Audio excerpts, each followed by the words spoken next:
Salut, je suis en train de finir les épondages d'azote, là le premier passage sur colza et je voulais vous montrer quelque chose.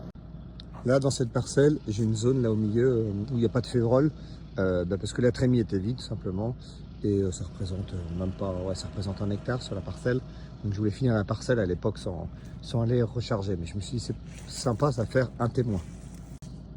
Donc le but, on va essayer de voir un peu la différence et on verra sur les cartes de biomasse aérienne.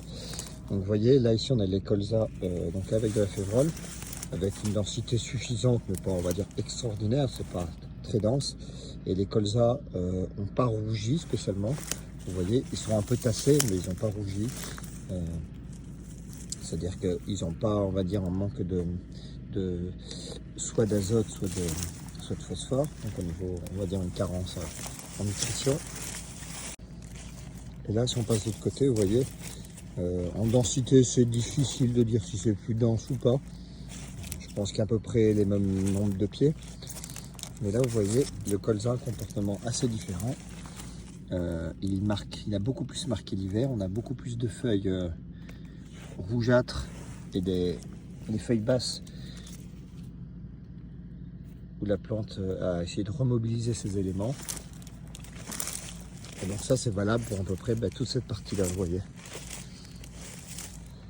Alors est-ce que, je ne sais pas si on voit si ça rend bien, mais le colza est vraiment plus vert ici que là.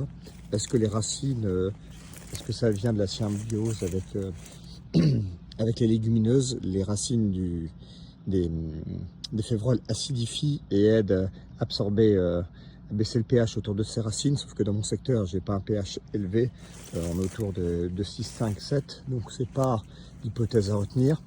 On sait que les légumineuses émettent des sucres dans le sol. Il y a une symbiose avec, avec la vie du sol et les champignons pour aider à l'absorption des éléments minéraux, avec le développement des mycorhizes, alors que le colza est une plante qui ne mycorhize pas. Alors je ne sais pas si c'est ça ou pas. Je ne vis pas dans le sol, mais pour moi l'hypothèse est plutôt là, entre ces deux types de colza. Si ça se trouve, le rendement à la fin sera le même.